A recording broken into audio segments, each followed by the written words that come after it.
El ser humano es político por naturaleza. La política es lo que nos hace diferente al resto de los animales. La persona es persona y por el solo hecho de ser persona merece respeto y merece que la ley y las instituciones estén en función del beneficio que le generamos a la persona. Los programas sociales deben estar diseñados para hacer que el que no puede se desarrolle para poder solo. ¿Cómo hacer que la gente vuelva a creer? Yo creo que necesitamos, como partido, retomar nuestros principios, retomar la narrativa que nos hizo ser un partido confiable para la gente. Estimadas amigas y amigos, ¿cómo están? Pues bienvenidos a este podcast Cambiando el Tema, donde nuestro invitado de hoy es un invitado realmente con una trayectoria muy interesante, muy completa.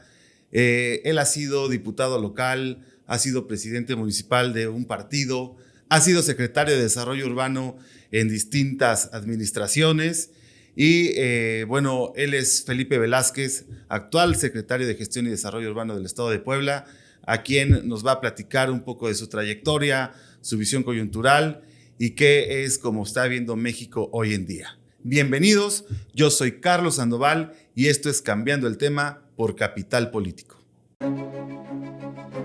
¿Alguna vez te has preguntado qué hay detrás de las decisiones políticas que impactan nuestra vida diaria? Soy Carlos Sandoval, empresario, consultor político y servidor público. Quiero invitarte a que me acompañes a descubrir la verdad detrás del poder, yendo más allá de los personajes para entender quién realmente son y así tomar decisiones más informadas. Vamos cambiando el tema por Capital Político. Felipe, ¿cómo estás? Pues bienvenido a tu casa, Capital Político.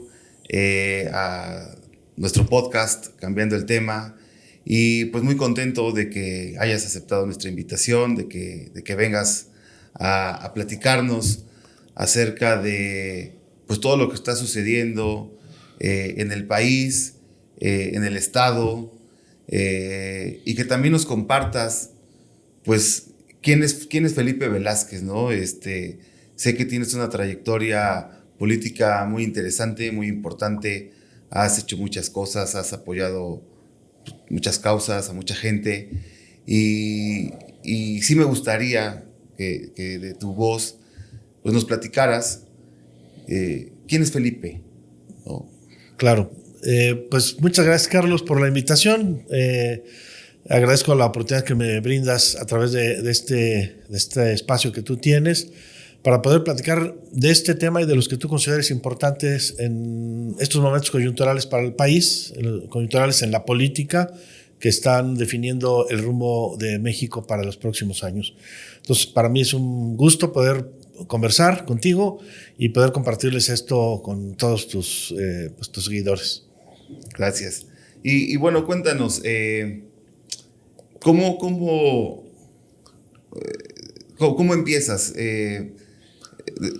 Eres poblano, ¿no? Así es. Nacido en el estado de Puebla. Pero bueno, platícame un poquito de tu historia. Sí, Carlos, con mucho gusto. Mira, yo soy poblano, soy de Atlisco.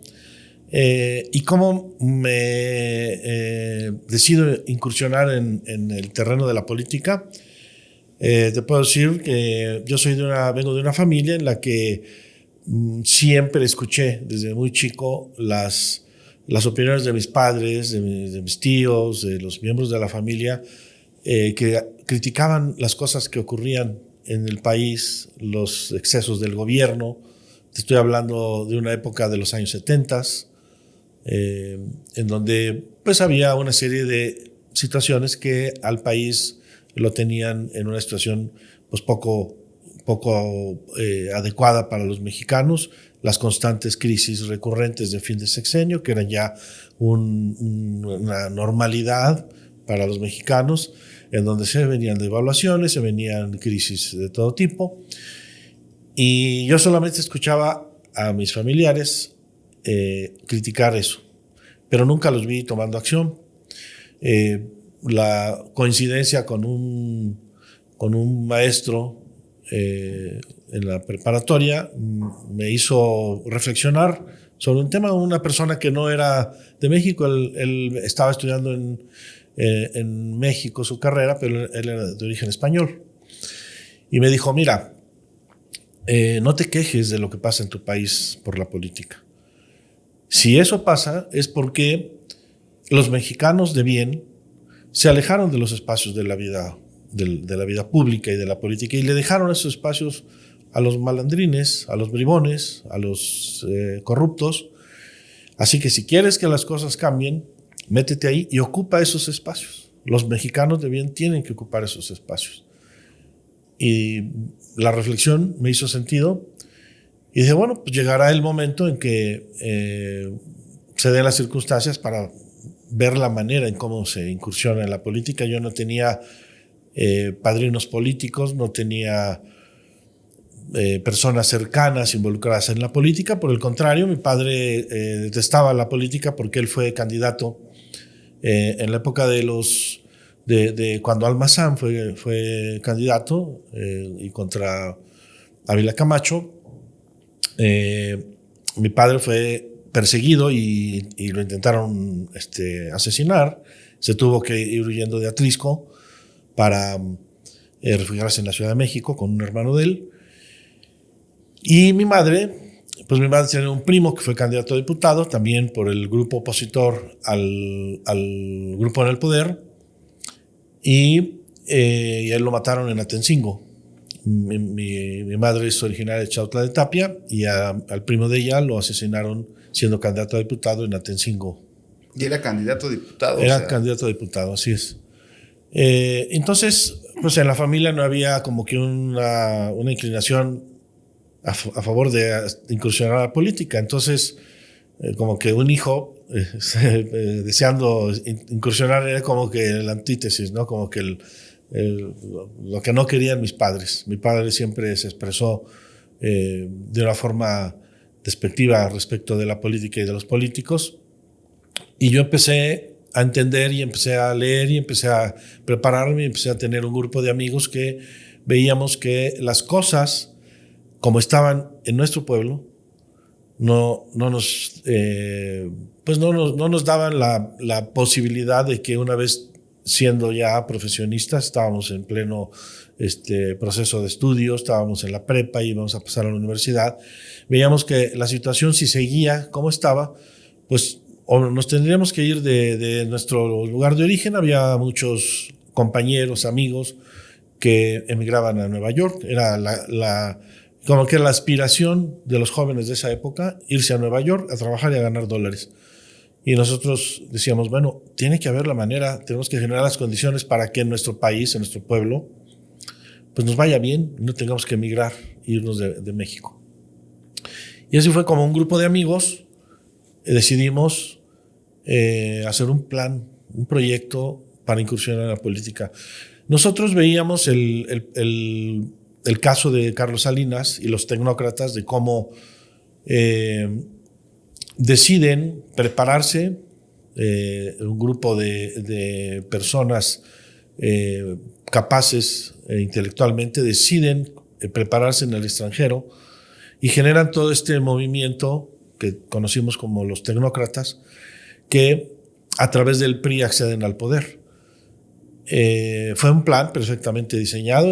En ese grupo pues estaban personas como Carlos Salinas, como Ernesto Zedillo, Pedro Aspe, en fin, Guillermo Ortiz, una serie de personajes capacitados en el extranjero que accedieron al poder y en su momento hicieron cambios radicales para México. El Tratado de Libre Comercio fue una de esos cambios importantes que se dio a partir de esa concepción que este grupo de tecnócratas, incursionando al PRI, lograron para México, y muchas otras reformas que se dieron en ese entonces.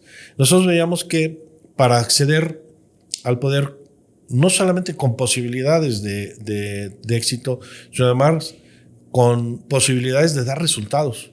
No solamente es llegar al poder y enquistarse en el poder, sino es llegar ahí para la generación de bienes públicos. Si no se entiende el poder como la posibilidad de generar bienes públicos, pues no tiene otra razón de ser. Entonces nosotros así lo concebimos, un grupo de amigos. Que la razón de ser es estar en el poder y permanecer en el poder, y ese es su juego, ¿no? Así es. Hay una entrevista muy interesante que le hace Ricardo Rocha a Manuel Bartlett, cuando quiso ser candidato a presidente de la República, donde le hace esa pregunta. Le dice, bueno, era una pregunta que le hacía Ricardo Rocha a todos los precandidatos del PRI. Y le dice, licenciado, usted, ¿por qué motivo quiere usted acceder al poder? Y su respuesta fue, llegar al poder es para mantenerse en el poder. Es decir, llegar para estar, no para generar bienes públicos, no para generar el bien común, no para provocar que las condiciones de vida de los mexicanos mejoren. Sí, para un desarrollo, mejorar la calidad de vida, crecimiento exponencial, familias, nuevas generaciones, empresarios, en fin, todo lo que es el tejido social que mejore, si no es... Es llegar al poder para mantenerse en el poder. O sea, esa fue la respuesta de Manuel Bartlett. Hubo otra pregunta que también fue muy interesante porque dijo, bueno, de lo que hay en política, ¿qué es lo que más le desagrada a usted? Y Manuel Bartlett respondió, los panistas. Desde entonces, Manuel Bartlett ya nos traía en la mira y cuando fue gobernador en Puebla, pues demostró su rencor, su desprecio hacia los gobiernos del PAN. Oye, y bueno, entonces uno de los, de alguna forma, de los motivantes fue ver la situación, cómo estaba en ese momento, tanto en tu municipio como en el país, y derivado a que tu compañero te dijo, bueno, pues es porque nadie hace nada, nadie se mete, todo mundo se queja, pero pues ¿de qué forma contribuyes? Muchos ciudadanos dicen, pues es que yo ya voté, ¿no? Yo ya hice lo que tenía que hacer porque yo ya fui y di mi voto. Lamentablemente, pues no hubo nada, no hubo cambio, no ganamos, no ganó el equipo con el que yo apostaba, pero pues yo ya hice lo mío. ¿Tú consideras que eso es suficiente como ciudadano que no está conforme con lo que está pasando? ¿O de qué otra forma se puede colaborar? ¿De qué otra forma se puede sumar a algún cambio o hacer algo adicional por el territorio, por la sociedad en la que vivimos? Mira, yo creo que el ser humano es político por naturaleza. La política es lo que nos hace diferente a los animales, al resto de los animales. Eso es lo que hace diferente al ser humano. Todos somos políticos por naturaleza y hacemos política de una u otra manera. No todos, y además sería muy complicado en los hechos el que todos los ciudadanos participaran activamente en política de partido. Pero todos participan en política. En su casa hacen política, en su trabajo hacen política y expresándose a través del voto es una forma de hacer política. Sin embargo, yo creo que el ciudadano no solamente debe quedarse en el plano único de emitir su voto y desentenderse. La política es mucho más exigente y debe haber mucho más actividad de los ciudadanos en la política. Y una de estas es entender mejor la política. Los ciudadanos no entienden la política, no saben de las diferencias entre los distintos poderes, entre los distintos niveles de gobierno, no saben qué le toca a quién. Y esto es un tema de cultura. Creo yo que tenemos que fortalecer la cultura política en México desde los propios espacios de educación en las escuelas para los jóvenes, que por cierto, dicho sea de paso, pues este gobierno se ha encargado de minimizar, ¿sí? O sea, este gobierno no le ha interesado formar ciudadanos enterados, informados y capacitados para entender mejor la política.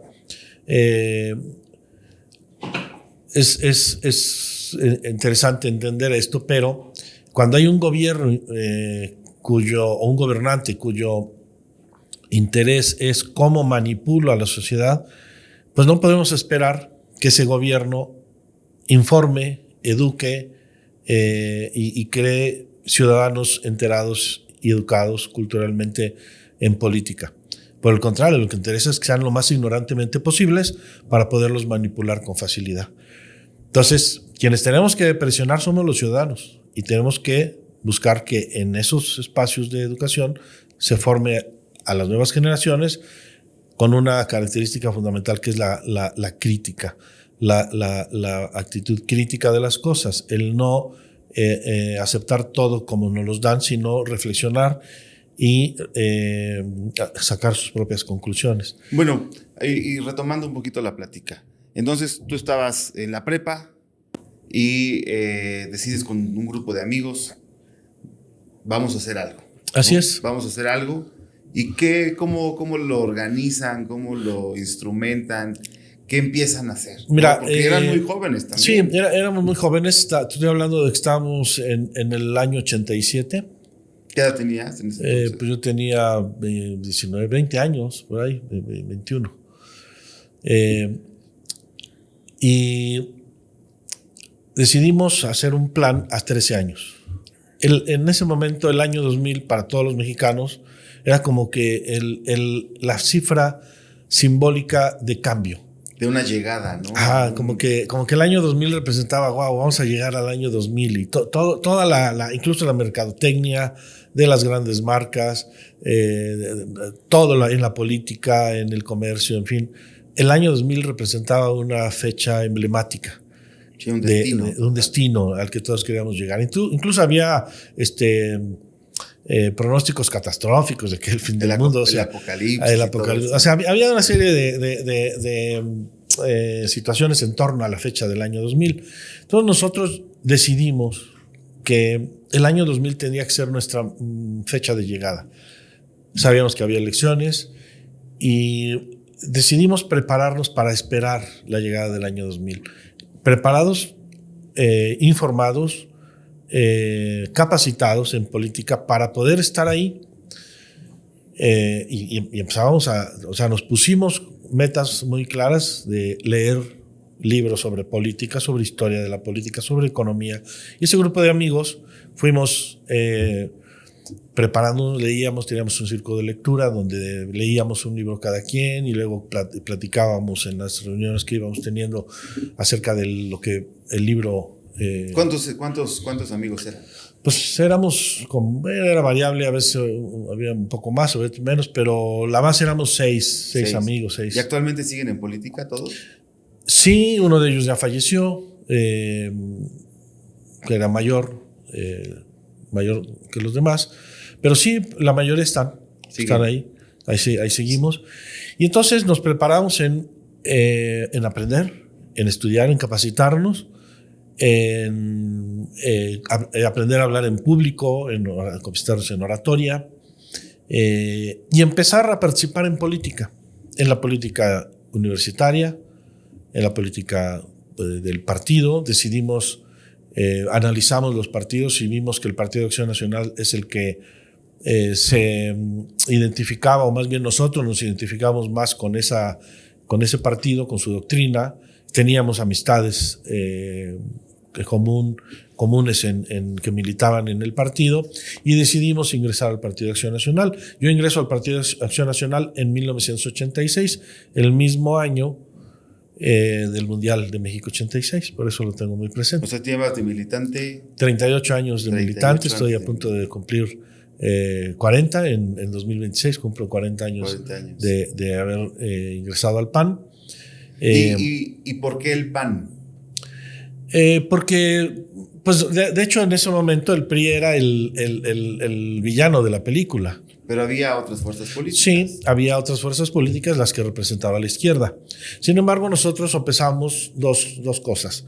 La izquierda venía de un proceso muy traumático en el mundo, en el que la izquierda había, sobre todo en el bloque comunista, generado enormes problemas de violación a derechos humanos, profundización de la desigualdad, y algo que no estábamos dispuestos a hacer era lo que la izquierda siempre planteaba, que era el acceso al poder mediante el uso violento, mediante la violencia, mediante movimientos armados, mediante movimientos de desestabilización. Nosotros no estábamos dispuestos a eso. Entonces teníamos, por un lado, la izquierda violenta y fracasada del bloque comunista, por el otro, el Partido de Estado, de corrupción, de falta de respeto a los derechos humanos, etcétera. Y teníamos al PAN.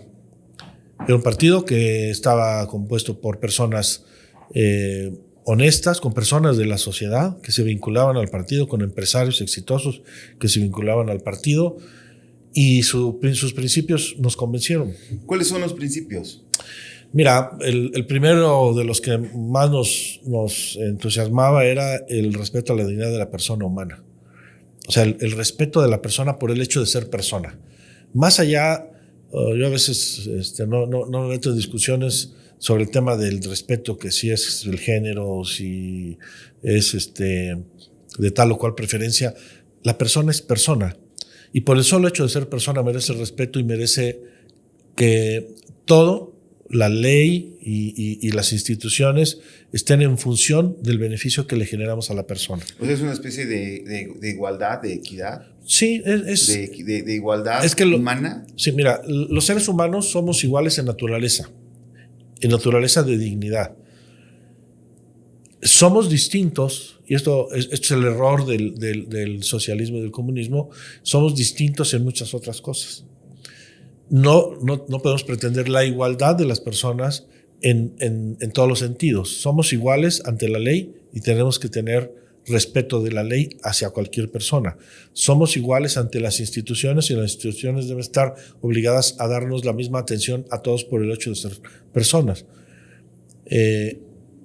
Y cada quien tendrá sus méritos, tendrá sus esfuerzos y con base en sus méritos y esfuerzo, pues serán recompensados en tener más o menos.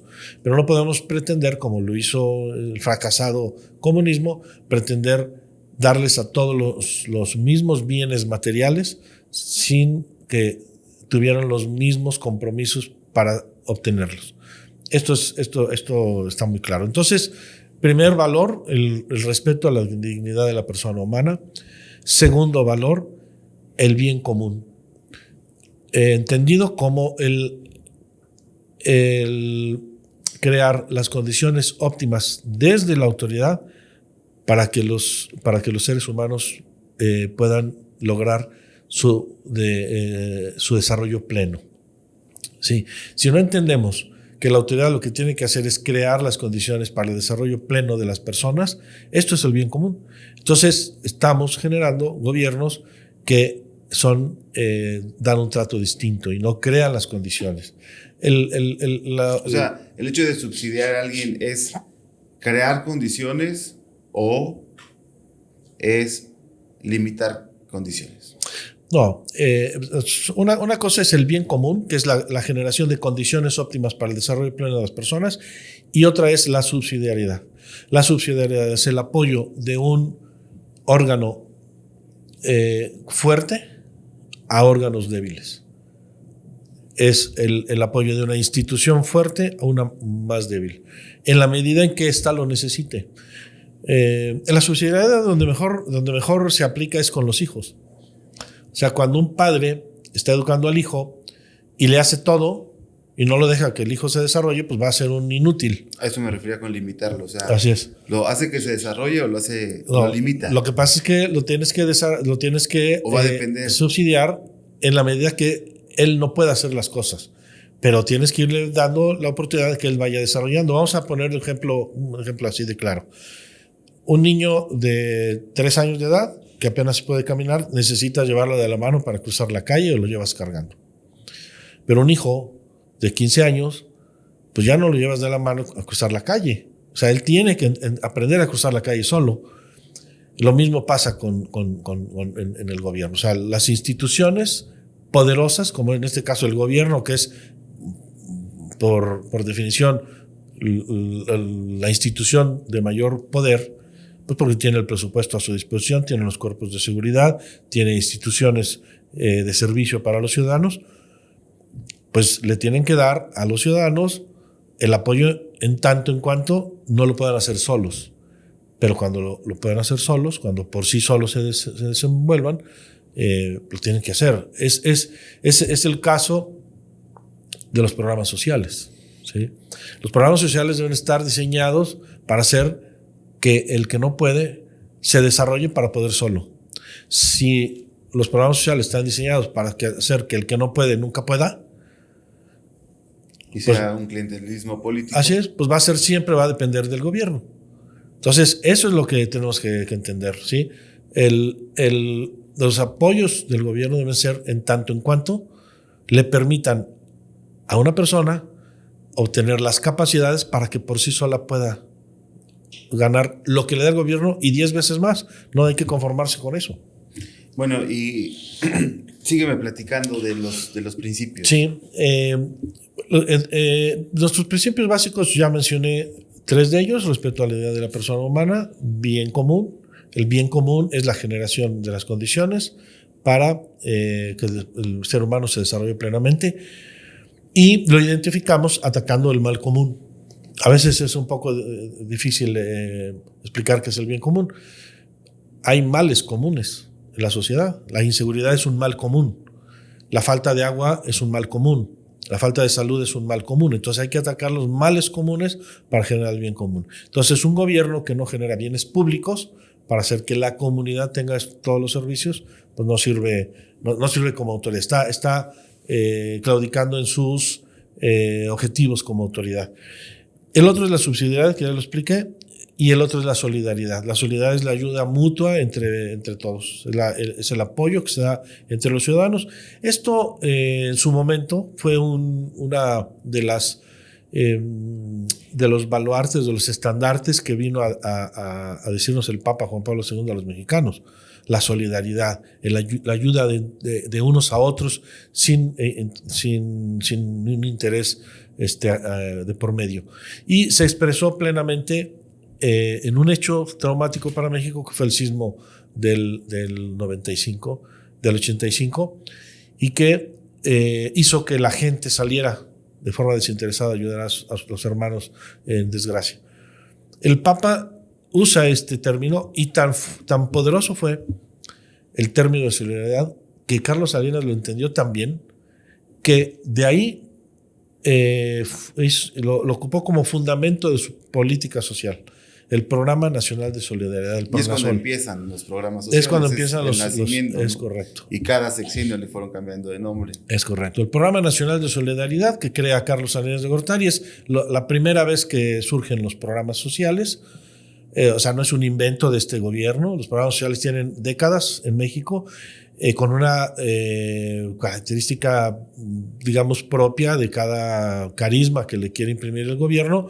Hoy está claro que los programas sociales están diseñados para usarlos políticamente, electoralmente, ¿sí? No para hacer que los mexicanos vivan mejor, sino para hacer cómo hago que ese mexicano que recibe una cantidad de dinero cada mes me deba el favor y se vea motivado a votar por mí. Bueno, y en ese entonces, un poquito regresando, tú joven, ¿de quién aprendías o de dónde se inspiraban? O sea, entiendo que libros, entiendo que hacían el círculo de lectura, pero ¿qué actividades podías realizar? Porque pues una persona hoy por hoy de 20 años con inexperiencia, saliendo de la prepa o entrando a la universidad, pues todavía ni siquiera una carrera, socialmente pues con habilidades relativamente limitadas, ¿no? Porque pues la capacidad social de desenvolverte y desarrollarte, pues no necesariamente a los 20 años, pues apenas estás ya terminando de romper el cascarón para salir a la vida, para salir al mundo. Entonces, ¿quién les enseñaba? O sea, dicen, bueno, vamos por el PAN. ¿Qué liderazgo había? ¿Había liderazgo? Sí, sí, mira, desde luego había personajes que nos inspiraban, de los cuales nos gustaba aprender, y algunos pues con los que tuvimos trato. Digo, yo particularmente tuve trato con Paco Fraile, que era el presidente en ese momento del PAN a nivel estatal. Yo tuve trato con él en un principio, pero hubo personajes que me marcaron. Para mí, un domingo saliendo de misa de las 11 de la mañana, que yo era la misa que iba siempre de San Agustín y en Atlisco, escucho que en el Zócalo había algo sería voces, en micrófono, en bocinas, etcétera. Y mis amigos y yo nos dirigimos al Zócalo a comprar una paleta ahí de los helados famosos de la Rosita. Y entonces estaba un meeting del PAN. Estaba una plataforma de un tráiler para frente al Zócalo, en donde se encontraba Pablo Emilio Madero, que era el candidato a presidente de la República. Había muy poca gente escuchando el meeting, y en ese momento estaba hablando un panista muy querido, que era David Bravo y de León, un hombre con una voz muy potente y con una claridad de pensamiento y de oratoria que me marcó. O sea, me gustó tanto que me quedé escuchándolo. O sea, yo era muy joven. Esto estoy hablando del 82. Entonces fue el primer flash que tengo, el primer flashazo que tengo de mi primer contacto con un político que me atrajo. Y después habló Pablo Emilio Madero, que era el candidato a presidente de la República, el cual no me gustó tanto. Él no era tan elocuente en la oratoria, pero David Bravo sí lo fue. Y entonces dije, wow, o sea, hay alguien que está diciendo lo que yo quisiera decir y lo está diciendo públicamente en un lugar que era Atlisco, en donde decir lo que pensabas políticamente en contra del sistema, del PRI y de su gobierno, pues era motivo de que te pudieran desaparecer. En Atlisco había un cacicazgo muy poderoso vinculado con la CROM, todo el movimiento obrero, y pues los críticos ahí eran desaparecidos, eran invitados a irse del pueblo y no volver más, o aparecían pues en la noche por ahí tirados muertos en una calle. Entonces cuando yo oigo esto y digo, bueno, sí hay posibilidad de que alguien diga lo que no le gusta en México y nadie le haga nada, ¿no? Entonces me cautivó ese momento y me interesó conocer más del PAN. Entonces el PAN era realmente era un grupo muy reducido de personas que estaban más con esta sensación de temor, pues actuaban de una manera muy acotada, no eran tan abiertos. Y después ya cuando yo me hago panista, pues con Paco Fraile, con Ana Tere yo la conozco incluso antes de que fuera ella panista. Ella era presidenta de la Asociación Nacional Cívica Femenina. Yo, por una situación de relación ahí académica con su esposo, la empiezo a tratar y empiezo a brevar de ese tipo de gente. Yo conocí a Maquío. Yo con Maquío estuve 2 veces, una vez en la universidad, que fue en su campaña, y después estuvimos platicando en el Gilfer Hotel del centro de Puebla. Ahí hubo una reunión con panistas y con medios de comunicación, y ahí pude tener la oportunidad de platicar con más cercanía.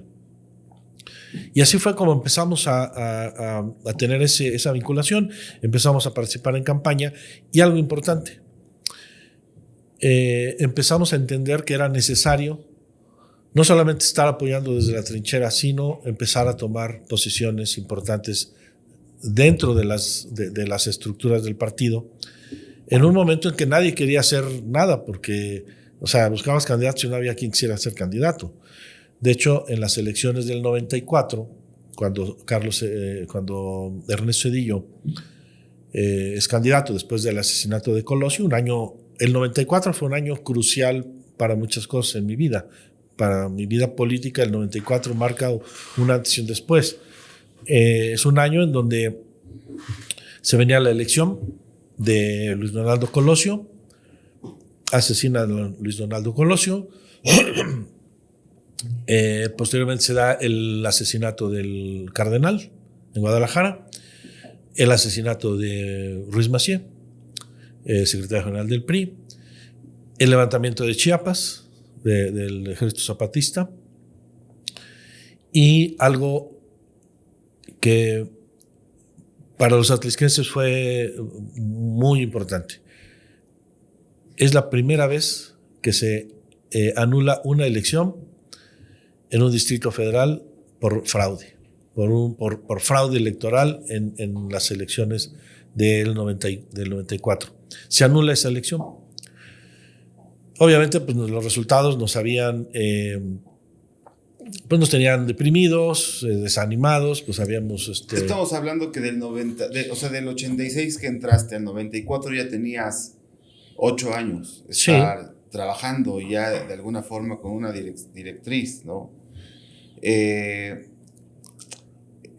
Entiendo que con el personaje con el que más tuviste relación fue con Paco Fraile.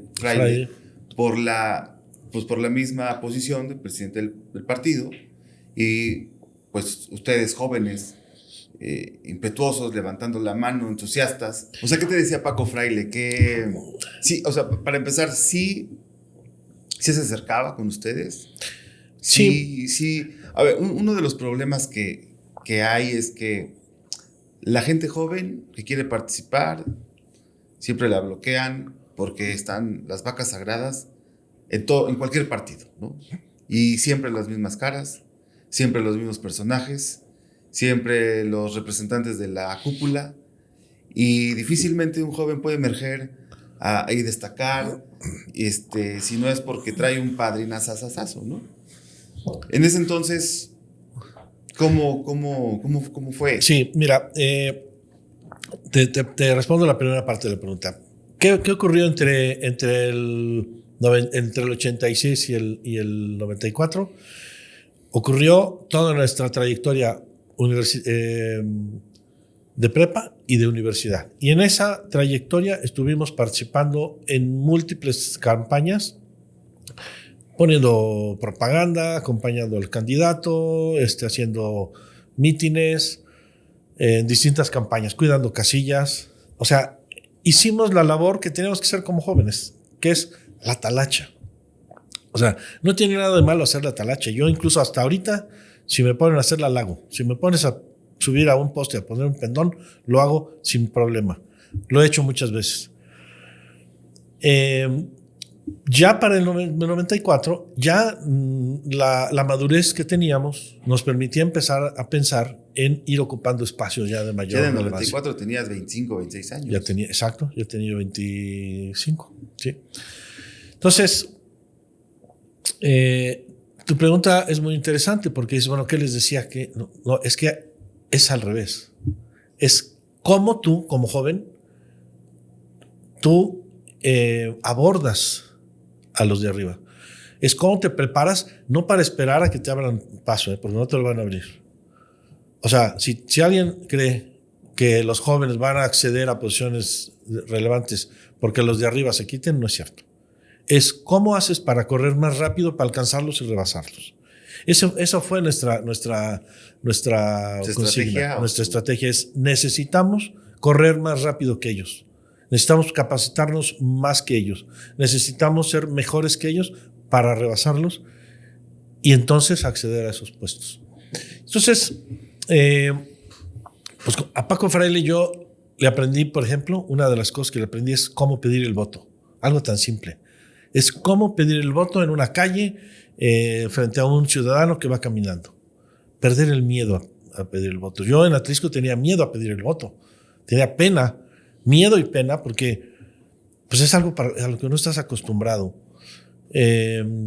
Miedo porque sabías que alguien le iba a ir con el chisme al cacique y al otro día podrían estarle afectando el negocio de tu familia, pueden estarte mandando un mensaje. En Atlisco se acostumbraba que cuando hacías algo en contra del PRI, del cacique, de la CROM, que era la central obrera que dominaba y con un poder impresionante en toda la región, te mandaban a decir de parte del cacique, te decían: tienes 24 horas para irte del pueblo si no quieres amanecer muerto. Así ya directo. Así, directo. Y había gente que se iba. O sea, hubo empresarios que se tuvieron que ir. Hay un caso de don Paco Sorno, por ejemplo. Se tuvo que ir porque se lo iban a echar. ¿Y a ti nunca te amenazaron? Muchas veces. Sí, muchas veces. Digo, en ese entonces estábamos hablando de una época en donde no había celulares. Entonces todas las llamadas eran a la casa de mis papás. Entonces me llamaban para decirme: bájale, o si no quieres amanecer muerto. Oye, ve a recoger a la carretera tal a tu candidato que está balaceado. Cosas que no eran ciertas, ¿sí? En ese momento corríamos a buscar al candidato y pues, estaba bien, pero eran intimidaciones. Situaciones en donde en la noche pues te alcanzaban en vehículos con gente armada para intimidarte y decirte que no siguieras poniendo propaganda. Tengo un episodio muy claro ahí para los que conocen Atlisco, enfrente de la Cruz Roja, que está en la 4 Norte y 5 y 3 y 2 Poniente. Ahí nos detuvo un comando de personas armadas, exigiéndonos, recomendándonos, pues, por decirlo de una manera no tan drástica, pues que dejáramos de poner propaganda del PAN, ¿sí? Obviamente, pues no hicimos caso, estábamos jóvenes, yo tenía 20 y tantos años, estaba soltero, no tenía, además era yo rebelde, éramos rebeldes pues en esa época, entonces pues, no hicimos caso, al contrario, dijimos, pues más vamos a hacerlo, ¿no? Porque si nos dejamos, pues vamos a ceder a sus presiones, vamos a ceder a las intenciones que tienen estas gentes de impedirnos hacer lo que todo el mundo hace, o sea, lo que hacían los del PRI sin que nadie les dijera nada, ¿no? Entonces no podíamos poner un pendón o un cartelón en un poste, que en ese entonces se permitía, pues porque nos los quitaban, o sea, y así, o sea, de ese tipo de amenazas nos corrieron una vez saliendo de Atsisihuacán, nos despidieron a balazos del pueblo. Nunca nos tiraron a matar, pero sí con balazos en Alpanocan, que está en la zona del volcán, parte del distrito de Atlisco. Ahí me retuvieron a 2 gentes. Yo ya era presidente del partido cuando nos retuvieron a 2 gentes ahí. ¿Eras presidente del partido en qué año? Yo me hice presidente del partido en el 94. En el 94, que era lo que me estabas platicando, sí, que fue un año muy crucial, donde sucedieron muchas cosas. Retomo. Incluyendo que te haces presidente del partido en el municipio de Atlisco. Así es. Retomo esta historia. En el 94. Ese fue tu primer cargo ya, digamos. Formal, sí. Formal y ya con relevancia, ¿no? ¿Y cómo fue que te hiciste presidente del partido? Mira, en el 94 nadie quería ser en Atlisco candidato a diputado local, a diputado federal, que eran las elecciones que decía yo de Ernesto Zedillo. Y el grupo de amigos, grupo que te comento, estaba incluido ahí José Luis Galeazzi. Entonces, José Luis Galeazzi, la dirigencia estatal del partido estuvo buscando con personajes relevantes de la sociedad atlisquense algún posible candidato a diputado federal y nadie aceptó. Habló con el líder de la Canaco, con liderazgos de los comerciantes de Atlisco, que es muy importante el sector comercial, y nadie quiso aceptar la candidatura. Por miedo a lo mismo por miedo, que me has comentado, sí, ¿no? Sí, es decir, no me voy a ir de opositor porque me puede ir mal. Así es, pues le cerraban negocios, o sea, era un problema. Entonces nadie quería. Entonces así en una mesa, pues casi tú, no, yo volado de ver quién va a ser el candidato a diputado. Yo estaba terminando mi tesis y yo dije, no quiero abandonar mi tesis, quiero titularme. Yo soy arquitecto de profesión y yo estaba terminando de hacer mi tesis para titularme. Y José Luis Galeazzi dijo, bueno, pues yo. Y me acuerdo muy bien que en ese momento la consigna era, pues hay que iniciar carrera con algo. Y entonces José Luis Galeazzi se registra como candidato sin experiencia previa, sin nada. De hecho, su primer meeting fue muy gracioso, ¿no? Porque pues imagínate a un chavo diciendo un discurso, iniciando una campaña donde nos prestaron una bocina Radson montada en una camioneta azul de un compañero del partido que era herrero, Marquitos Rojas se llamaba. Así empezamos la campaña del 94. Fue una campaña muy, muy desasiada, donde hicieron lo que quisieron. Y ya existían los primeros indicios de que había una intención de democratizar el país. Entra Ernesto Zedillo, obviamente perdimos esa elección, la perdimos.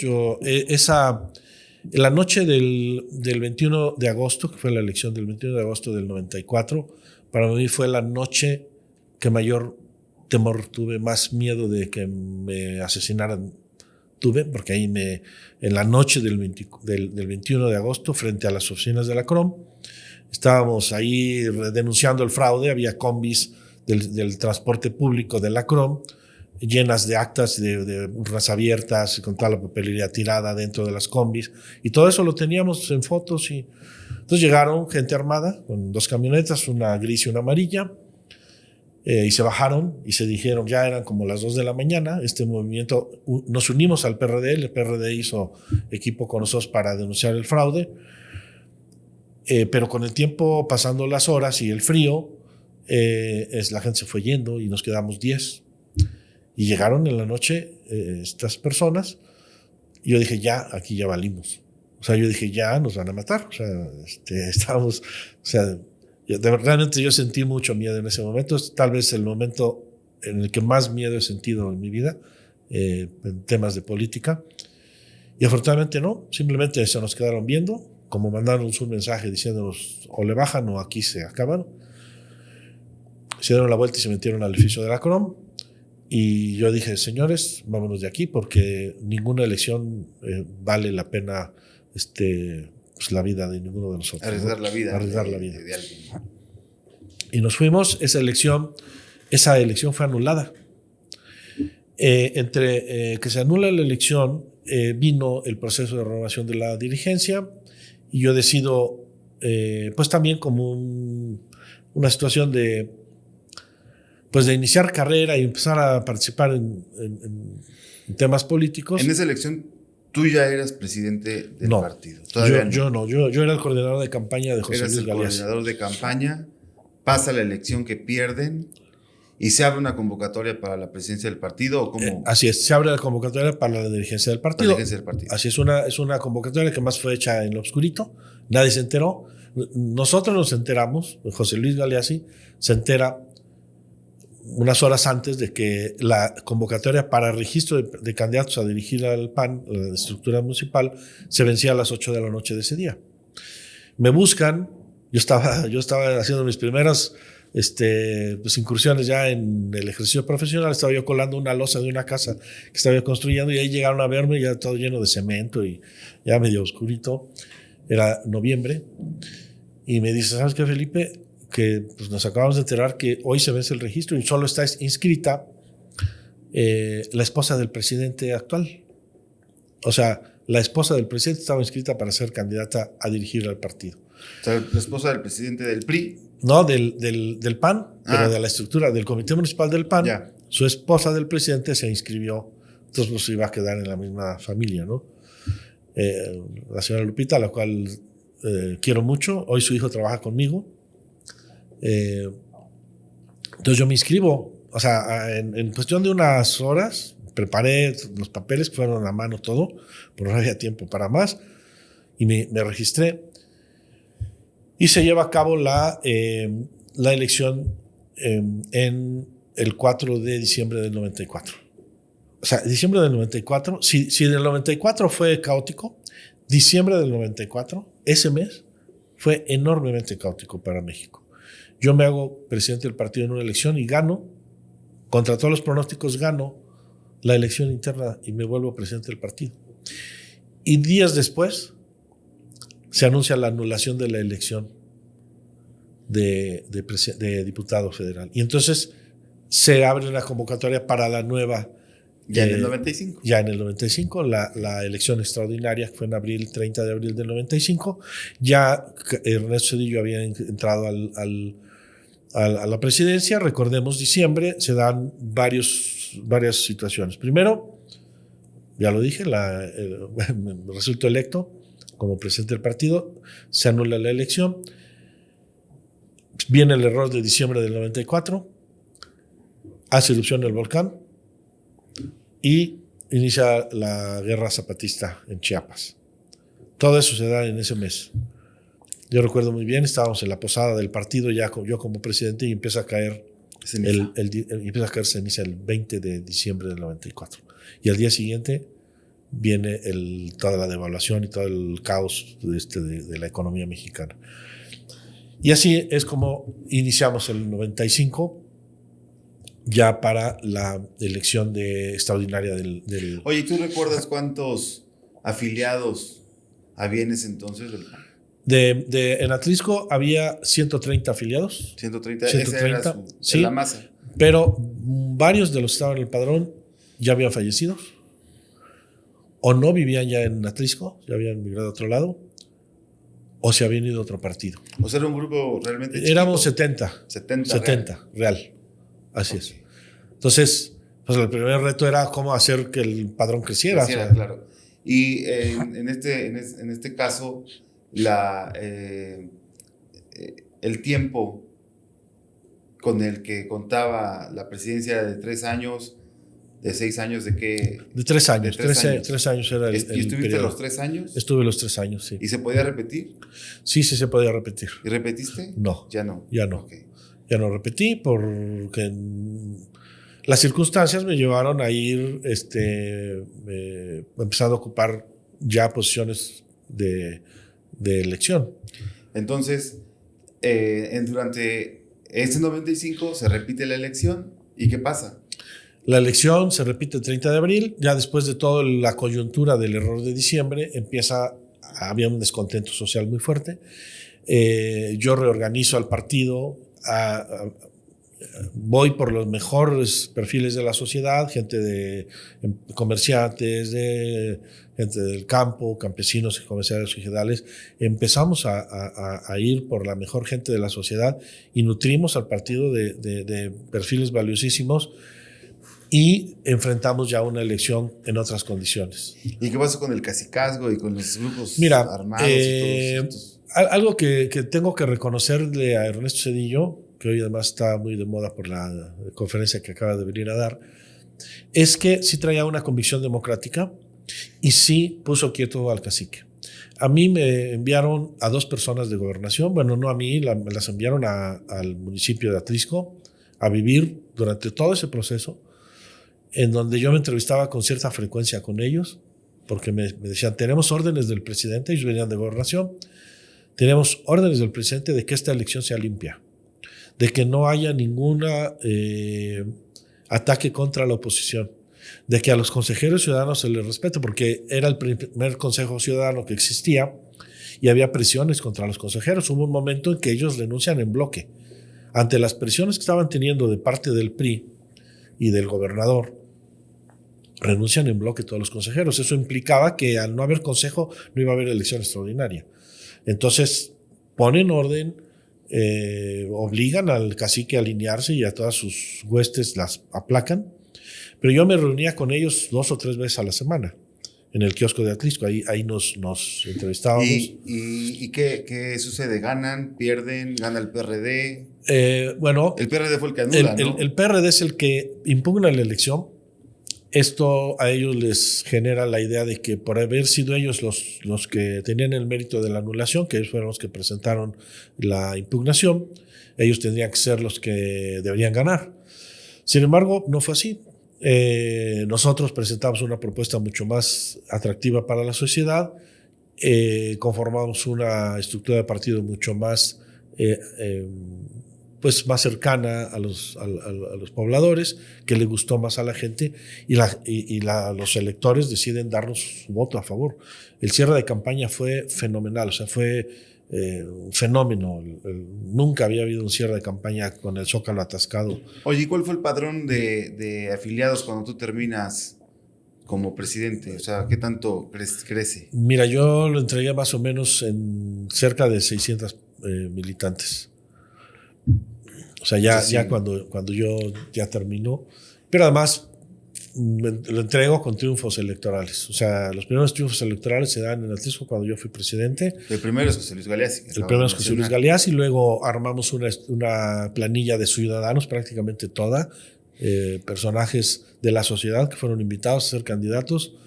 Muchos de ellos después fueron pues, el presidente municipal, como el caso de Salvador Escobedo. Diputados locales o varios de ese grupo salieron 2 presidentes municipales, tres presidentes municipales, varios diputados, regidores, personas destacadas que incluso alguno de ellos hasta cónsul en California fue. Entonces ganamos la Diputación Federal, ganamos luego las locales. Y se vinieron triunfos muy importantes, una cadena de triunfos. Estamos hablando del 94, 97 termina tu periodo como presidente estatal. ¿Qué sigue? Municipal. Municipal, perdón. Sí. Bien, yo cuando yo estuve como presidente fui regidor de obras Y en este ejercicio que hacíamos de buscar perfiles, no encontrábamos un arquitecto que quisiera ser regidor de obras públicas. Me acuerdo que Salvador Escobedo me dice, oye, ¿y tú puedes ser? Le digo, pues sí puedo ser, pero soy presidente del partido y no quisiera yo mezclar. Dice, bueno, ¿hay algún impedimento? Digo, no, estatutariamente no lo hay, pero pues, se puede ver mal. Dice, bueno, vamos a buscar a alguien del colegio de arquitectos, alguien que quiera ser candidato, y la verdad es que no encontramos quién. Y pues, yo fui el candidato a regidor de obras, y fui regidor de obras públicas. Termina mi periodo, yo entrego la dirigencia y luego me postulo como candidato a diputado local. Fui diputado local, la legislatura 99-2002, y posteriormente me postulo como candidato a presidente municipal. Después de la diputación local. Después de la diputación local, fui presidente municipal de Atlisco de 2002 a 2005. 2002-2005, ok. Entonces a ti te tocó como diputado la transición de Fox, la llegada del 2000, que era, digamos, el puerto de aquel plan de 13 años anteriores. Así es. Y pues ya como funcionario, como figura política y ya de una injerencia directa en la sociedad, ¿no? Así es. Entonces, sí. ¿Y cómo te va como presidente municipal? Bueno, mira, yo creo que, pues, ¿qué te podría decir? Pues, yo estoy muy contento con mi ejercicio como presidente municipal. Las obras que se hicieron en Atlisco están ahí para hablar por mí. La mayor parte de los bulevares que se hicieron en Atlisco los hice yo, fueron hechos en mi gestión. Y algunos los impulsé desde que era yo regidor. El Boulevard Moreno Valle, que es el Boulevard Norte de acceso a la ciudad, ese proyecto yo lo hice cuando era yo regidor, lo iniciamos en ese periodo con Salvador Escobedo, lo continuó José Luis Galeazzi y lo terminé yo. El Boulevard del Ferrocarril lo hice de principio a fin yo, y muchas otras obras viales que se hicieron en el municipio. ¿Qué te puedo decir yo de mi periodo? El periodo en el que yo fui presidente municipal fue gobernador Melquiades Morales, y al final de su sexenio publicó las calificaciones de los presidentes municipales de su sexenio, y Atlisco fue el que obtuvo, por parte del CEDEM, el Centro Estatal de Desarrollo Municipal del Gobierno del Estado, el municipio con la más alta calificación. Ahí tengo la publicación, donde el CEDEM hace públicas las calificaciones de los... Oye, ¿y alguna experiencia que tengas con el gobernador de ese entonces? Bueno, Melquiades fue un excelente gobernador. Yo, más allá de las diferencias políticas, le tengo un gran aprecio como persona, pero yo le aprendí mucho al gobernador. Una de las cosas que más le aprendí es hacer política sin mirar colores. El gobernador siempre me trató bien, me trató como si fuera yo uno de su partido, nunca hizo distinciones. Yo obtuve de él, cada vez que le presenté un proyecto, tuve apoyo económico para llevarlo a cabo. El rescate del centro histórico fue uno de los primeros proyectos que hicimos conjuntos. Y hasta la fecha, cada vez que me lo encuentro, me dice, no se me olvida que usted fue el mejor presidente de mi sexenio. Lo acabo de ver, de hecho, hace muy pocos días en el informe del OPE, del rector del OPE, y me lo volvió a decir. Obtuve yo varias invitaciones por parte de la Secretaría de Relaciones Exteriores, por parte del CEDEM, del Gobierno del Estado, invitaciones para ser municipio escuela de intercambios que hacían el Gobierno del Estado con países como El Salvador, Colombia, Costa Rica, Venezuela, de venir a Atlisco a ver cómo era un gobierno municipal en México.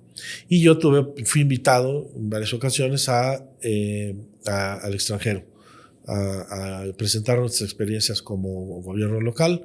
Éramos siempre los elegidos por parte del gobierno del Estado, por la Secretaría de Relaciones Exteriores, para ir. Estuvimos en Costa Rica para dar el ejemplo de cómo era un gobierno. Fuimos a Costa Rica, fuimos a Brasil, fuimos a Venezuela, estuvimos ahí compartiendo nuestras experiencias, y Pues hasta la fecha con muy gratos resultados. Tenemos documentos donde nos reconocieron programas que hicimos, programas en el municipio. ¿Cuál fue, por ejemplo, alguno de los programas que te dan mayor satisfacción? No sé, trabajar con mujeres, trabajar con niños, trabajar con padres de familia. Mira, hay varios. Uno de los programas que obtuvo un premio internacional de la Organización Mundial de la Salud fue el programa de combate a la rabia. Fue un programa que incluso Atlisco fue reconocido y en Atlisco se llevó a cabo el proceso de validación del protocolo de esterilización canina por métodos químicos. O sea, a nivel internacional, Atlisco fue elegido para esa validación de ese protocolo. Oye, ¿y tú crees que un político pueda inspirar a los niños, inspirar a la clase joven, dejarles de alguna forma el ejemplo de que cuando crezcan puedan hacer algo bueno por su entorno, por la sociedad? Sí, mira, yo tuve un programa que se llamaba Presidente por un Día. Ese programa, todos los días había un niño que acompañaba a las actividades del presidente. Ese niño era seleccionado de escuelas secundarias, preparatorias o de los grados superiores, quinto, sexto de primaria. Y en ese programa... ¿Cuál era la intención? La intención es porque creo que necesitamos contagiarle a nuestros jóvenes, a nuestros niños, el interés por la vida pública, por la política, y que conozcan cómo funciona el gobierno. Entonces, llegaban temprano los niños, llegaban temprano a la oficina del presidente, llegaban acompañados siempre por el director de la escuela, me lo entregaban y en ese momento iniciaba su día acompañando al presidente en todas las actividades, la que fuera. Hubo niños que les tocó estar en entrevistas de televisión, niños que les tocó estar en visitas del presidente de la República con Fox, niños que les tocó estar en una manifestación, niños que les tocó estar en una sesión de cabildo.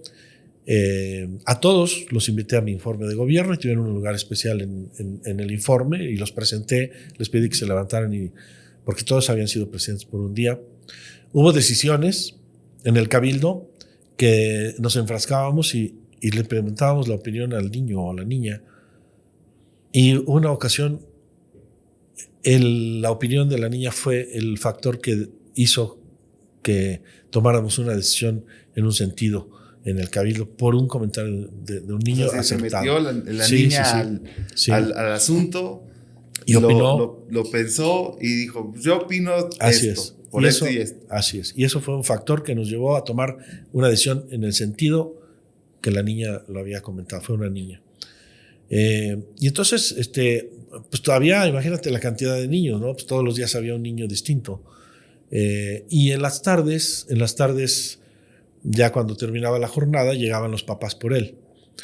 Cuando llegaba el niño, nos tomábamos una foto al lado de la bandera, en la oficina de la presidencia, y al final le entregaba yo un diploma con su nombre, donde lo reconocíamos como presidente por un día, y su foto con el presidente y la bandera en la oficina de la presidencia. Hay niños que a la fecha, o personas, porque ya no son niños, que me encuentro, porque yo les dije, miren, yo soy un presidente, pero ustedes son muchos presidentes. Y va a ser difícil que me acuerde porque además van a cambiar, su fisonomía no es la misma ahora que dentro de 10, 15 años. Entonces yo les quiero pedir algo, cuando me encuentren, díganme, recuérdenme que fueron presidentes por un día. Fueron tantos que se me iba a olvidar incluso los nombres. Pero he tenido gratas experiencias porque pues estando en un centro comercial o estando en alguna actividad, me encuentro personas que se me acercan y me dicen, oiga, yo fui presidente por un día. Hay un caso de la secretaria de una persona de la política que no recordaba yo, pues ya estaba grande la chica y me saludó con mucha amabilidad y yo no la reconocí. Ya después de varias ocasiones en que coincidimos en reuniones, me dice, oiga, no se acuerda de mí, ¿verdad? Digo, no, la verdad no, dime quién eres. Dice que yo fui presidenta por un día en su administración. Oye, y después entonces de de este tiempo como presidente municipal y del trabajo que se hizo en el PAN desde la presidencia municipal del PAN, ¿qué vida o cómo le continuó yendo a Atlixco con el PAN? Pues mira, hubo 7 periodos de gobierno en el PAN, en Atlixco. Atlixco es uno antes y otro después del PAN. O sea, la infraestructura de la ciudad estaba muy raquítica, la infraestructura urbana. No había bulevares, no había calles pavimentadas, no había drenaje, agua potable muy deficiente. Yo te puedo decir que en los 24 años que gobernó el PAN, porque fueron 6 periodos de 3 años, y uno de 5, de casi 5, entonces fueron 23 años, se construyó toda la infraestructura, el 80% de la infraestructura que Atlixco tuvo en 450 años, casi 450 años de haberse fundado. En solo 7 periodos de gobierno. Es decir, los servicios que hoy tiene Atlixco son gracias a los gobiernos del PAN. Bulevares, escuelas, centros comerciales, unidades deportivas, todas las unidades deportivas, los módulos deportivos que hay en Atlixco los hizo un gobierno del PAN. ¿Y luego qué pasó? Pues mira, yo creo que hay fallas, hay que reconocerlo, hay fallas, también hay un agotamiento de la sociedad, hay pérdida de memoria, la gente olvida cómo estábamos antes del PAN, se vuelve más exigente, y creo que eso... Y además ha habido una leyenda negra. Hay una leyenda negra impulsada desde el Palacio Nacional, en donde se ha puesto al PAN como un partido de corruptos y de personas ineficientes, cuando yo siempre les he preguntado, bueno, díganme un indicador que supere los indicadores de los gobiernos del PAN. Un indicador hoy del gobierno de Morena que supere los gobiernos del PAN. No hay uno solo. ¿Sí? Bueno, y sígueme platicando. O sea, terminaste tu administración como presidente municipal en el 2005. Así es. ¿Y después hacia dónde caminaste? Mira, en el 2005 termino la administración y a mí me invita una empresa canadiense a trabajar fuera de Puebla, a construir. Me voy a construir a Cabo San Lucas. Me voy una temporada fuera de Puebla a construir, o sea, a ejercer mi profesión. Yo soy arquitecto y la construcción me encanta. Entonces fue una muy buena oportunidad y estuve allá trabajando todo ¿Hasta qué año ahí fue? Hasta 2000, finales de 2006. 2006, o sea, fuiste casi 2 años. Así es. ¿De ahí? Y de ahí, en 2006, cuando gana el PAN con Calderón, me invitan a incorporarme al gobierno de Felipe Calderón como coordinador nacional de delegados del programa Oportunidades. Sí, el doctor Escobedo era el coordinador nacional del programa y él me invita a ser su director general adjunto del programa, del área de operación. Entonces yo en la Ciudad de México estaba en mi oficina y yo veía la operación, yo supervisaba la operación del programa de oportunidades en todo el país. Yo coordinaba a todos los delegados y pues nos asegurábamos de que el programa estuviera funcionando correctamente en todos los estados. Estuve ahí todo ese año, todo el año 2007, y empezando 2008 me invita David Cuautli, el presidente municipal de San Andrés Cholula, a ser secretario de Desarrollo Urbano y Ecología del municipio de San Andrés. O sea, ¿fue tu primera vez como secretario de Desarrollo Urbano? Sí, en 2008. Yo, la verdad es que estar en la Ciudad de México, al principio era un poco agradable, estar viajando todo el tiempo a los estados, pero pues estás lejos de tu familia, vivir en la Ciudad de México no es fácil, no me gustó tanto. Y cuando me hacen la invitación a incorporarme a San Andrés, fue una invitación que me gustó. El urbanismo es algo que me encanta, que ejerzo desde siempre. Y acepto la invitación de David Cuautli a incorporarme a su gobierno como secretario de Desarrollo Urbano de San Andrés Cholula. Y ahí estuviste toda la administración, 2008 a 2011. Así es, estuve en la administración de David Cuautli de 2008 a 2011.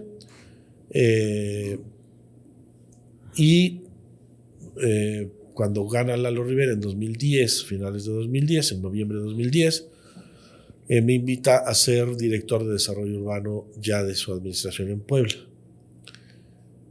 ¿Ahí también era obras públicas o estabas separado? No, en ese momento solamente me invitó a ser director de Desarrollo Urbano. Director. Yo asumo la dirección de Desarrollo Urbano en 2011, febrero de 2011, y en abril de ese mismo año hay un relevo en la secretaría y me invita Lalo Rivera a tomar la secretaría de Desarrollo Urbano y Obras Públicas. Entonces yo subo de la dirección a la secretaría y me hago cargo de la secretaría pues prácticamente todo su trienio.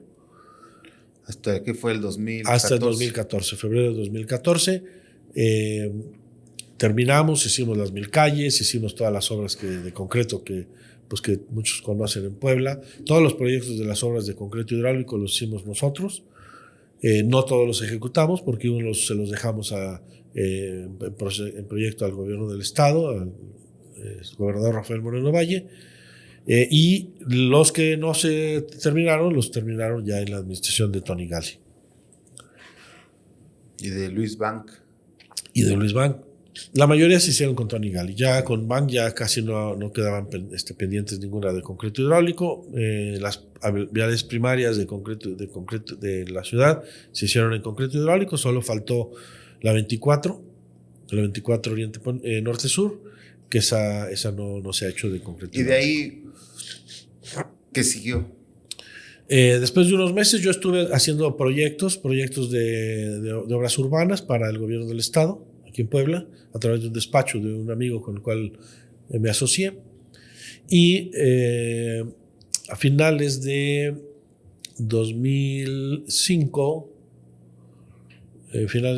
mediados de 2005, me hace la invitación el gobernador de Oaxaca. 2015.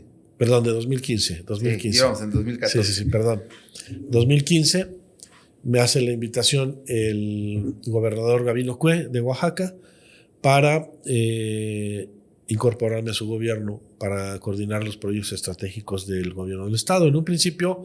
¿De infraestructura? De infraestructura. En un principio me habían propuesto la Secretaría de Infraestructura, que ya se llama la Secretaría de las Infraestructuras del gobierno de Oaxaca. Por temas políticos, el gobernador y la sociedad de Oaxaca, que es pues no tan abierta, veían que un poblano que ocupara una secretaría tan importante pues no era bueno. Y entonces aplazan mi nombramiento y finalmente me invitan a ser coordinador de proyectos estratégicos como un despacho externo, y a partir de ese momento tomé el control de las obras más relevantes del gobierno del estado de Oaxaca. Toda la remodelación del auditorio de la Guelaguetza, obras en el Istmo, todas las rutas turísticas de Oaxaca. ¿Y ahí hasta qué año estuviste? Yo estuve hasta 2017.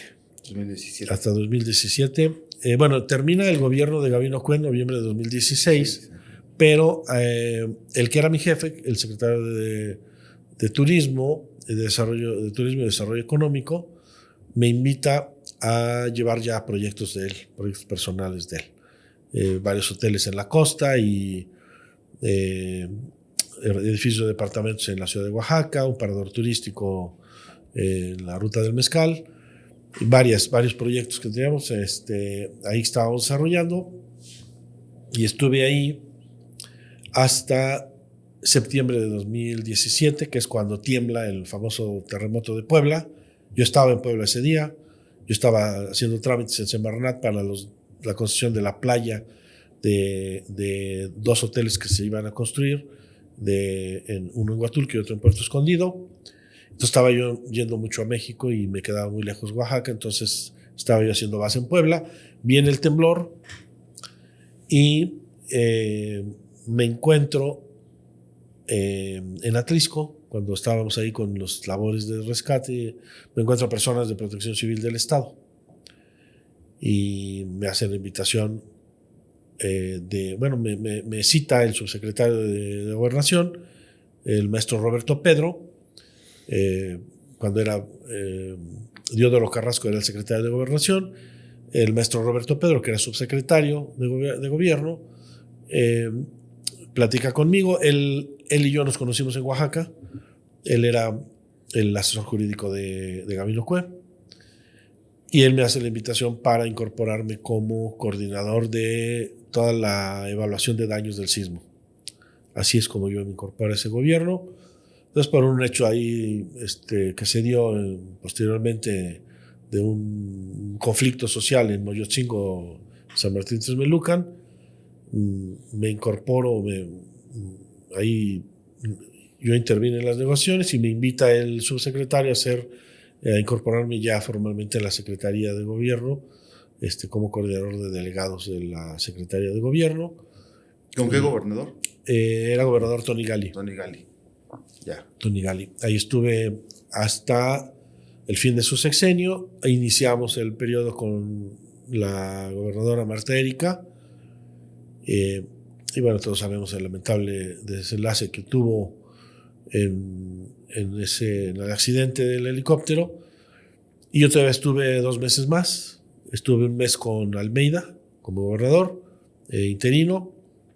Y luego, ya una vez habiendo entrado Pacheco Pulido, estuve otro mes, y ya en febrero yo di las gracias, y ya las condiciones ahí no eran las óptimas. El ambiente de trabajo no era muy agradable. Ya en ese momento en el gobierno del estado yo ya no me sentía cómodo y preferí dar las gracias y dejé la Secretaría de Gobierno y me incorporé a hacer ya actividades mías profesionales. ¿De ahí hasta que gana Lalo? Sí, de ahí nos invita Lalo a participar en el proyecto de campaña y en el proyecto de la dirigencia estatal. Ahí se dieron muchas situaciones en ese momento por la designación de candidatos. La dirigencia del partido no había dejado a gusto a la militancia, y entonces empezamos a tener un activismo muy fuerte de molestia, de rechazo a las designaciones que se habían dado y el proceso. Pero pues eso no es nuevo, ¿sí? Pues no. Yo creo que ahí hay mucho que hacer para que eso cambie. Y entonces hoy por hoy eres secretario de Gestión y Desarrollo Urbano del municipio de Puebla. Lalo Rivera me invita nuevamente a ser su secretario de Gestión y Desarrollo Urbano, donde actualmente estoy. Y ¿qué es lo más, digamos, gratificante ya de esta última etapa? Que digas, se pudo llevar a cabo algo que no se veía tan cercano, o no sé, ¿qué nos podrías Mira, compartir? yo de lo que te podría decir que más satisfecho me encuentro de mi trabajo y en la Secretaría es haber logrado la mejora regulatoria en todos los sentidos. O sea, ¿Qué significa mejora regulatoria? Porque se escucha y como que... Mira, traducido en términos llanos y simples para cualquier ciudadano, la mejora regulatoria es que cuando vas a hacer tus trámites a una ventanilla del gobierno, sea muy fácil hacerlos. O sea, simplificar los facilitar. En lugar de que te pidan el acta de nacimiento de tu abuelita y de tu perro y de tu vecino, es saber puntual. Así es. Lo que realmente se utiliza. Así es. Lo que realmente necesitas para que un trámite pueda seguir su curso. Desafortunadamente la administración pública muchas veces es obesa. Se van generando requisitos innecesarios. Se van generando normas que dificultan los trámites para las personas. Entonces, la mejora regulatoria implica varias cosas. Es la regulación, que se haga más simple. Para ello hicimos modificaciones reglamentarias, modificamos procesos, reducimos requisitos, creamos la ventanilla digital, que es la tecnología puesta al servicio del ciudadano para que desde la comodidad de su hogar pueda hacer un trámite sin tener que estar haciendo filas y horas de espera. Y es que realmente eso ya se podía hacer desde hace muchos años. Sí. Y hubo una reticencia, una rechazo en general del gobierno, sí, sin definir colores, de no se va a tecnologizar lo que se sigue teniendo que hacer en papel y a pluma y en mostrador, cuando ya se podía haber hecho desde hace mucho tiempo, ¿no? Así es. Sí, fíjate que hay mucha resistencia en el gobierno en general. Exactamente. Cuando yo fui secretario con Lalo la primera vez, iniciamos este proceso. Se compró una plataforma de trámites, que es la plataforma experta. Se conectaron todas las oficinas públicas de trámites con fibra óptica para facilitar la transmisión de datos con los servidores. Se disminuyeron los requisitos, en fin, se hizo una serie de situaciones de mejora y, oh sorpresa, 10 años después regresamos y mucho de eso se había tirado a la basura, se había dejado de usar, se había desconectado, la plataforma se dejó de usar como debiera usarse, pues porque cuando alguien llega a este tipo de puestos y su intención no es dar un mejor servicio, sino es cómo le hago para que mi puesto sea un negocio para mí. Sí, un mejor beneficio personal, ¿no? Así es. Entonces, pues desconecto las plataformas, quito eso para que obligar al ciudadano, al que está haciendo un trámite, pues a pararse frente a mí y pues ver cómo le hacen para facilitar el trámite a través de otros mecanismos. Entonces, digamos que esa es la mejor carta de tu gestión. Sí, mira, yo no solo es de un servidor, porque para esto pues intervinieron un conjunto de personas de todas las áreas, pero pues te puedo decir que una de las cuestiones que materializó el culmen de todo este proceso fue en diciembre del año pasado, que Puebla fue reconocido en la OCDE, la Organización para la Cooperación y Desarrollo Económico, que es un organismo internacional que asocia a los 43 países más desarrollados del mundo, del cual México es miembro. Nos invitaron a exponer la experiencia de Puebla en la sede internacional de la OCDE en París. Yo estuve en París el año pasado, en donde expusimos. Es la primera vez que un gobierno local de un municipio participa en la OCDE, porque normalmente participan gobiernos nacionales. Estábamos ahí en donde estaba el representante de Chile, de Colombia, de Costa Rica, de España, en fin, de distintos Perú, países. De distintos países de los que están asociados a la OCDE, escuchando la experiencia de Puebla.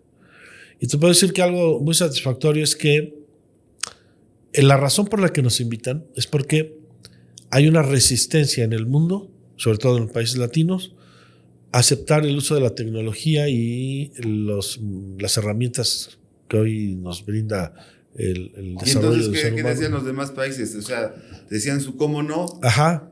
Cómo no se podía y tú les decías cómo sí se estaba pudiendo. O sea, exacto, cómo sí se puede. Exacto. Los países, la razón por la que nos invitan es justo eso, porque la experiencia de Puebla, el caso de Puebla, derrumbaba los argumentos de los dos países que decían, es que esto no se puede, es que no se puede. Oye, pero es que hay un gobierno que lo está haciendo, Puebla lo está haciendo. Y entonces fuimos a exponer para decirles, sí se puede. Eso que tú dices que no se puede, sí se puede. Entonces estaba, por ejemplo. Así es. Le hicimos de esta manera. Así es. O sea, al final de cuentas pertenecemos a una constitución nacional, una constitución estatal o reglamentos, lineamientos locales, estatales, nacionales, y cómo se van destrabando, ¿no? A lo mejor los bloqueos que pueda haber legales para que esto se pueda dar. Así es, ¿no? Así es. Ese fue la experiencia que después, el mes de febrero, la OCDE, los representantes de la OCDE estuvieron en Puebla para hacer aquí la entrega del reconocimiento a Puebla de eso que decían que no se podía y que ya lo hicimos. Entonces, para mí eso es muy relevante porque yo te puedo decir, pues de mi trabajo, pues todos hablamos bien de lo que hacemos, ¿no? Claro. Pero cuando alguien de un organismo de ese nivel que evalúa a todo el mundo, todos los países y todas las prácticas, las mejores prácticas de gobierno, te lo dice, dices, pues no estamos tan mal, ¿no? Y lo que yo digo es, el otro día lo decía yo en una reunión en la Canaco, esa frase de yo solo sé que no sé nada, aplica, porque cuando te das cuenta que estando en el top de los gobiernos que hacen las mejores prácticas, te das cuenta que todo lo que falta por hacer. Te queda más claro, tienes más conciencia de todo lo que falta por hacer. O sea, hemos hecho mucho, pero falta mucho más. Entonces, si se sigue por esa ruta, si se sigue por ese camino, Puebla va a ser un modelo a seguir para muchos gobiernos. No solamente para gobiernos nacionales, sino para gobiernos locales. A mí me han invitado, hace poco estuve como evaluador de la ventanilla digital de Costa Rica, que tiene un proceso que está en la misma línea que nosotros lo estamos haciendo, pero también hemos estado participando con pláticas con otros gobiernos de Puebla, de México, gobiernos locales, municipales, de varios estados, en donde hemos estado exponiendo nuestra experiencia. Y ya para ir más o menos finalizando un poquito, ¿qué sigue para Felipe Velázquez? Mira, yo termino la secretaría en el 15 de octubre, el 14 de octubre, ya el 15 seré agente libre. Y yo creo que vienen cosas en las que no podemos quedarnos quietos. Yo creo que esto es una vocación, la vocación de servicio es algo que no termina con un ejercicio de gobierno. Y yo veo que hay la necesidad en México de impulsar una nueva forma de hacer política. Una forma inspirada en aquellos años en donde yo fui joven. Ese joven sigue ese joven lo sigo teniendo, sí. Sigue. Ese joven sigue inquieto, no termina aquí. Veo a un país necesitado de liderazgos, veo un país necesitado de una oposición seria, con propuestas claras, con una narrativa clara, que inspire nuevamente a la gente, que seamos ese referente de la oposición que inspiró a muchos mexicanos en los 80s y 90s, que realmente recuperemos la postura, la posición que el PAN, mi partido, tuvo durante muchos años y que hizo que los ciudadanos confiaran en el PAN y vieran en el PAN la opción de gobierno. Y en este momento en donde vienen cambios importantes, se va a renovar la dirigencia nacional, se va a renovar la dirigencia estatal. Yo no quiero ser un espectador de lo que pasa. Yo quiero estar ahí como lo estuve en los 80s, siendo protagonista y siendo un factor, un elemento que impulse a mi partido y que impulse la política de mi estado para que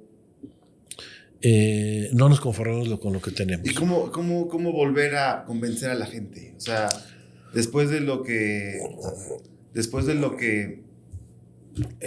está pasando ahorita, el tema de las reformas, la coyuntura del PAN, la dirigencia, que bien o mal, pues la gente dice, ¿no? Pues deja mal parado a Marco Cortés, y he escuchado, bueno, pues yo no tengo la culpa de lo que hace una persona, ¿no? Al final de cuentas, mi movimiento es mucho más grande, la ideología, las bases, los valores, los principios son más grandes, pero ¿cómo hacer que la gente vuelva a creer? Mira, yo creo que necesitamos, como partido, retomar nuestros principios, retomar la narrativa que nos hizo ser un partido confiable para la gente. Yo creo que tenemos que enderezar el rumbo, tenemos que retomar nuestros orígenes, volverle a hablar a la gente de frente al ciudadano, volver a ser esa escuela de ciudadanía que se planteó en sus principios Manuel Gómez Morín como un partido constructor de ciudadanía. Y tenemos que recuperar la confianza de la gente. No es fácil. Pero ¿haciendo qué? O sea, porque digamos que la parte de decir al hacer, hay una gran distancia, ¿no? Tú como un actor vigente, activo y de acción, ¿qué pensarías que hay que relanzar el partido, rehacerlo? ¿Se cerró? ¿No se cerró? Mira, yo creo que el partido tiene que abrirse a la sociedad, realmente abrirse como lo fue en sus años gloriosos, en donde la mejor gente de la sociedad era recibida en el partido. Creo que hay en este momento un partido cerrado, así lo ve la gente, así nos ve la gente. Tenemos que escuchar a la gente y tenemos que abrirle las puertas a esos actores políticos, a esos actores sociales que tienen inquietud por la política y que vean que este partido es el que le abre las puertas. Porque las otras opciones, la opción que hoy está dominando este país, hay que hacer una revisión clara.